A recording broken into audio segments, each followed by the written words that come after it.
We're coming to you from the Radford Studio Center lot in Studio City, right over the hill from Hollywood. This is the place where dreams are made, legends are born. Hello and welcome to The Lot. I'm Suzanne Marques. We begin with heartbreaking news. Lisa Marie Presley, Elvis's only child, died Thursday after going into cardiac arrest at her home. It had been an incredible week. 2 days earlier, she celebrated the Elvis movie at the Golden Globes and toasted the king of rock and roll's 88th birthday. It was mind-blowing, truly mind-blowing. Just 3 days ago, Lisa Marie Presley was at the Golden Globes singing the praises of Elvis star Austin Butler to E.T. before he won Best Actor. Lisa Marie, Priscilla, I love you forever. Born in Memphis in 1968, she lived her life in the spotlight with her famous father. Her parents divorced when she was 4, and she was 9 when Elvis died, but always honored his memory.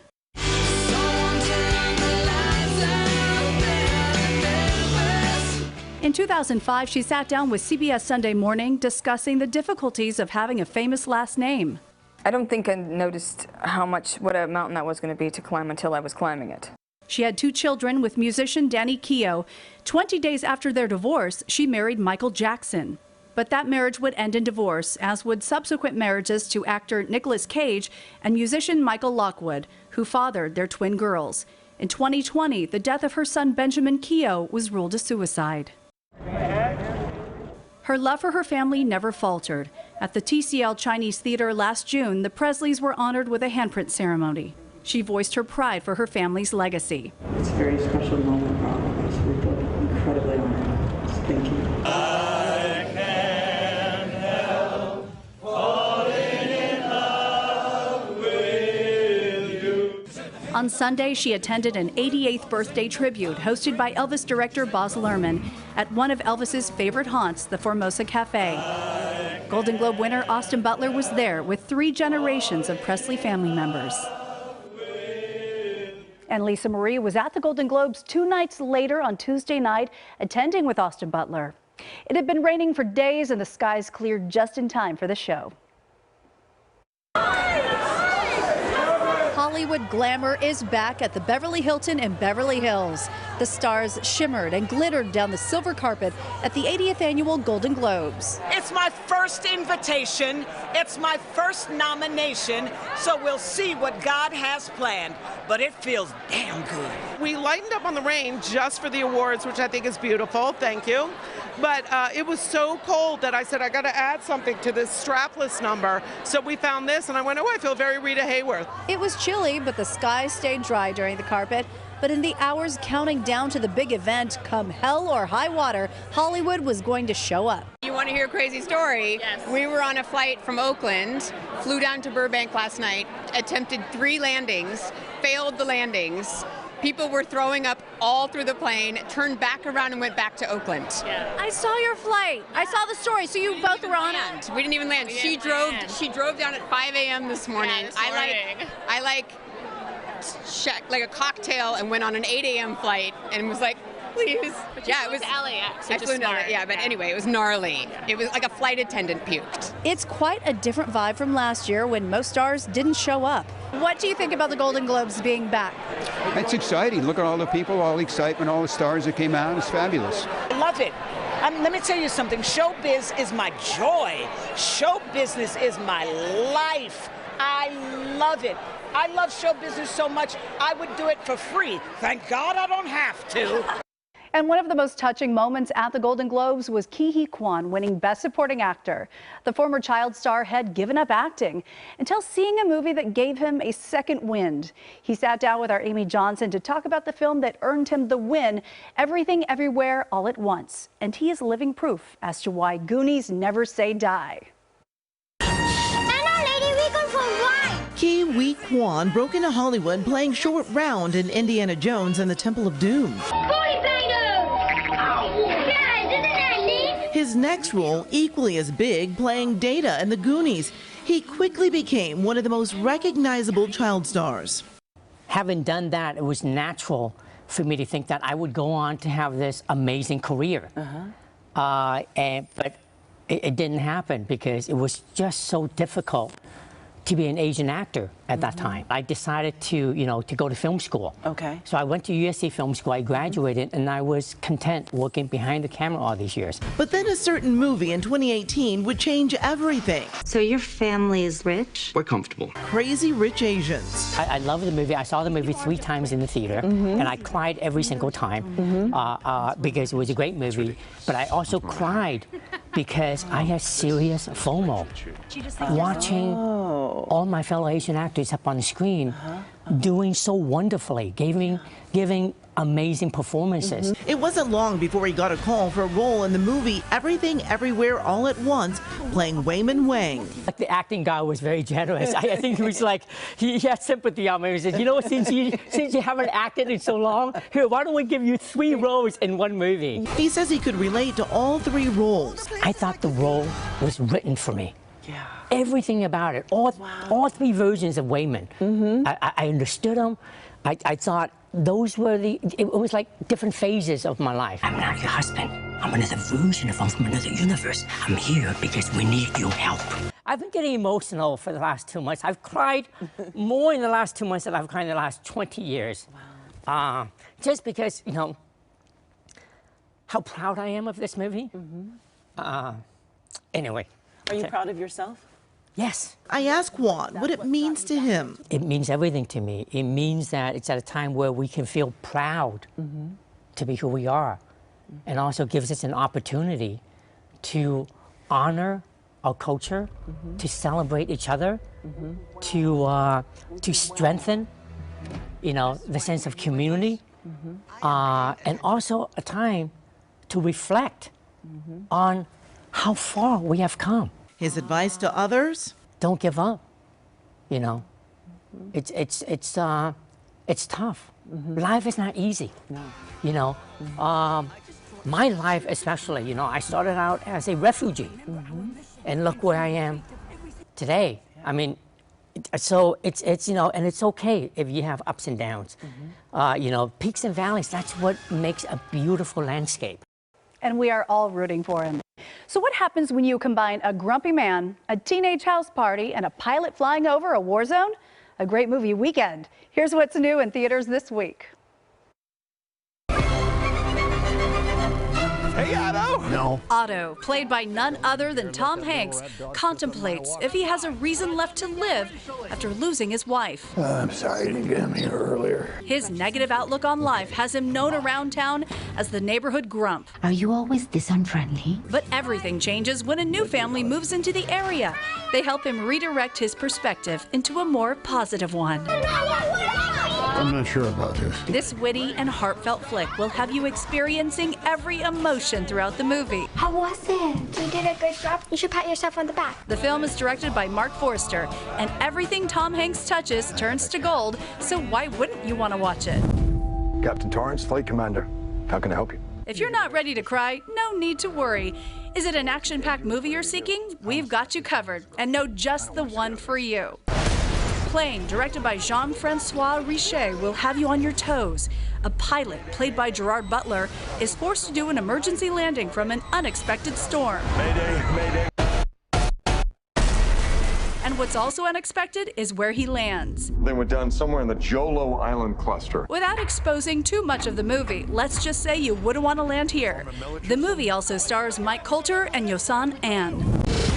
If comedy is more your thing, then House Party, a reboot in the 1990 film of the same name, Y'all look who fell into the gig! may be the movie for you.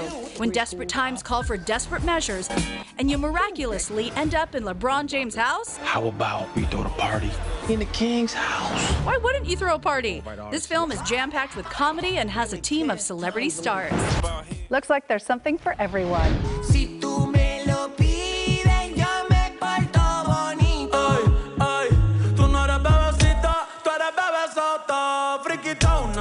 We'll be right back, and we'll have a look at the hottest ticket in town. That's right, the Coachella lineup is out. Are your favorites on the bill? Stay with us. The 2023 Coachella lineup is out, and we are way too excited. For the first time ever, none of the Coachella headliners are white.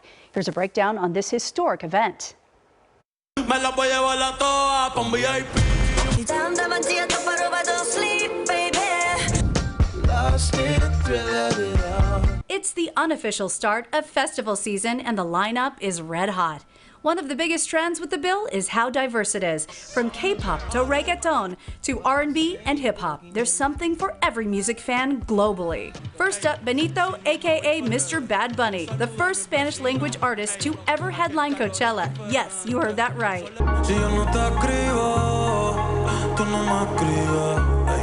Fresh off his successful world tour with record-breaking sales and his history-making album Un Verano Sin Ti, which was the first all-Spanish album to top Billboard's year-end U.S. album charts, and being the top Spotify-streamed artist for 3 years in a row, all of which makes making him a headliner a no-brainer. Blackpink in your area. Another groundbreaking headliner is Blackpink. They'll be performing at the main stage both Saturdays of the event, which many believe is the most coveted and prestigious slot. And they're making history as well. Not only are they the first K-pop group to headline, but they are the first Asian headliner in any genre. And wait, there's more. They're the first girl group to receive top billing ever. The weekends are going to wrap up with Frank Ocean. The elusive singer has not performed publicly since 2017 when he was promoting his hit album Blonde. And this is a big deal because Frank was supposed to headline in 2020 before it was canceled due to the COVID-19 pandemic. With all this anticipation, you know his set is going to be epic. With Ocean's booking completing the trifecta, this means 2023 is the first year that Coachella will be headlined entirely by people of color. Other international acts further diversifying the lineup include Spanish pop singer Rosalía, Idris Elba, Los Fabulosos Cadillacs, Labyrinth, I'm on top of the world. Bjork, Calvin Harris, and Charlie XCX, just to name a few. You won't see me crying on the bathroom floor. I ain't never coming back for more. We'll see you at Coachella. And since we're talking music, we have 2 new song releases, and 2 artists are taking subtle jabs at their exes. That's right. First up, we have Shakira. She was with soccer star Gerard Piqué for 12 years, and he's been accused of cheating on her multiple times. So she came out with the ultimate revenge song.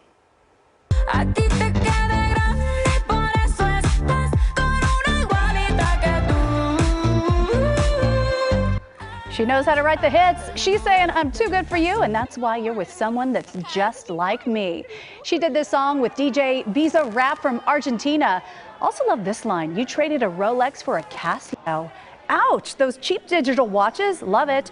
She also calls him out for leaving her living next door to her in-laws and in debt with the government, but says women don't cry anymore, they cash in. Living for that. Miley Cyrus is also out with a diss track, a song with a deceptively sweet title, Flowers.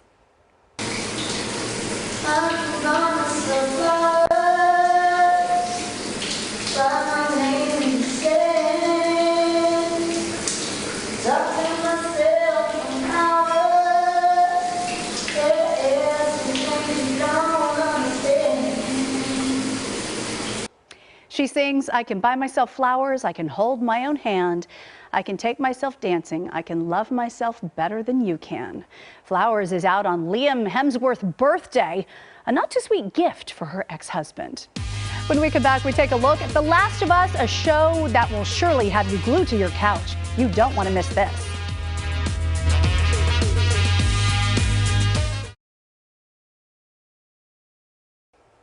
Are you a fan of word games like Wordle? Do you enjoy RuPaul's clapbacks? Who doesn't? Well, we have the show for you. RuPaul Charles is the new host of Lingo. It's a word-twisting game show where contestants compete to decode 5-letter words into massive cash prizes. Let's play Lingo! This is a dream gig for me. What's your answer? Salutatorian. Excuse me? Now, we are the original word game, baby. For those of you who are not familiar with Lingo, Lingo is a word game that gives you the first letter and then 5 tries to find the answer to what that word is. River, R-I-V-E-R. The 2 teams that bank the most money in each round will earn a coveted spot in the Lingo Showdown at the end of the night, where one duo will walk away with both teams' winnings, plus an extra $50,000 jackpot. Let me warn you in advance, this game is so addictive. Oh, I don't know, my mind's going blank, no! This is a brand new Lingo. It's improved, it's faster paced, and I also bring a little bit of my kooky sass to this game. I got bills to pay. Okay, yeah, now you're talking my language. We're gonna go with money. Money. Viewers will love Lingo because it's more loose, it's more fun, it's more personable, and it really is a game for everyone. Did I blow your mind?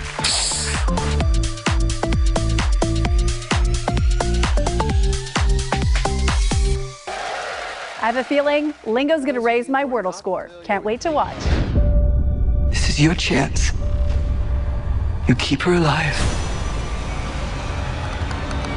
Save her, you can save her. Somewhere out west. They're working on a cure. If she so much as twitches, don't.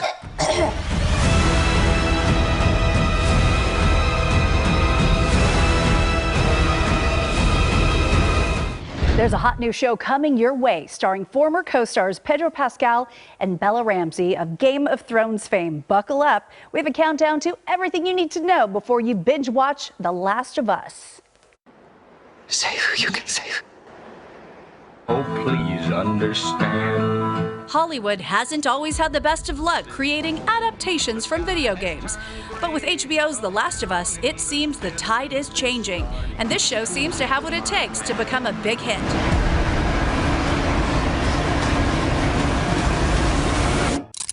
Here is 8 reasons why.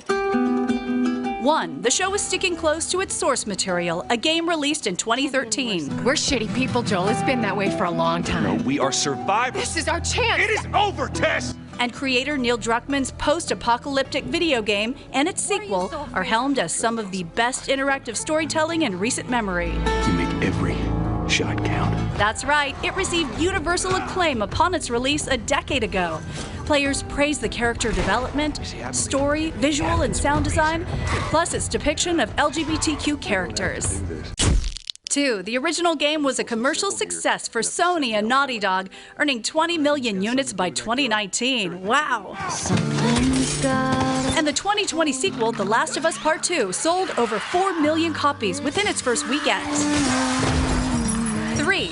The show is being spearheaded by a power duo.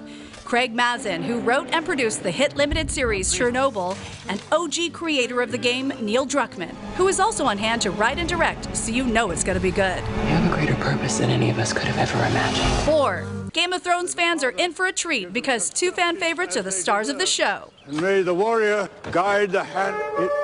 That's right, that's Pedro Pascal, who first rose to prominence portraying Oberyn Martell in GOT and will play Joel. Spoiler alert, I am still getting over that infamous death scene. Kill the children. And who can forget Little Bear, aka Lyanna Mormont, played by Bella Ramsey. Epic speeches, anybody? We know no king, but the king in the north whose name is Stark. I don't care if he's a bastard. Ned Stark's blood runs through his veins.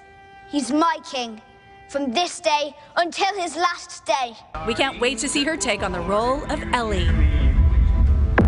5. The show was filmed in Alberta, Canada, and it's said to be the largest TV production in Canadian history. 6. This is the first time HBO creates a show based on a video game, and it will be broken up into 9 episodes, creating many opportunities for cliffhangers. Then you know what's out there. 7. Oh, that shot. Wait, did you guys catch that? Was that Ron Swanson? Yep, that's Nick Offerman. I got a second box of donuts. He's best known for his deadpan role in Parks and Rec. Talk about another fan favorite casting. And finally, 8. The show is already getting a lot of love and praise from critics for its performances, writing, score, and faithfulness to the source material. So are you convinced yet? Because we can't wait to watch. You can already tell it is going to be absolutely epic. Count me in. We'll be right back with the TikTok trends of the week. All right, let's take a look at the latest trends, memes, and influencers on TikTok. Y'all already know who I am. My name's Topher. From the Sprite Challenge to becoming the newest meme on TikTok, Topher has been roaming around everyone's For You page. If it's not his original video, it's edits and memes fans have made of him. Olivia. His fierce personality and random outbursts combined with his strong southern accent has created Topher Talk, which has racked up more than 41 million views. Like the weekend, karate chop all my demons. The Sternillo triplets are on their YouTube grind, but have also taken over TikTok. The 19-year-olds from Boston are better known for their car videos where they talk about random topics. I still made a way. I keep my faith. The trio will kick off their 15-show tour in LA. But the triplets are not the only comedians dominating TikTok's For You page. Matt Rife works up his audience while delivering the occasional laugh. I love you. I love you too. Oh, really? Yeah. Matt has tons of stand-up events coming up. His year-long tour is almost sold out, but you still have a chance to snag a ticket to his sizzling comedy.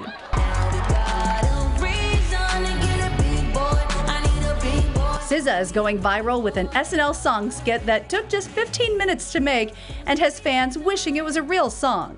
They loved it so much they've started dances and showing off their very own big boys. But TikTok is not all about the latest trends. Stranger Things star Noah Schnapp came out as gay on the social media platform. You know what it never was? That serious. It was never that serious. Quite frankly, will never be that serious. And even though it's not confirmed yet, many fans believe his character, Will Byers, is also gay. So it's no surprise that he had a little fun with the caption, "I guess I'm more similar to Will than I thought." The TikTok currently has more than 12 million likes. Love a fun coming out story. And to think that TikTokers have been searching SZA's new album for cuffing season, only to find out the banger is just an SNL skit. That's a wrap for this episode. I'm Suzanne Marques. See you next week on The Lot.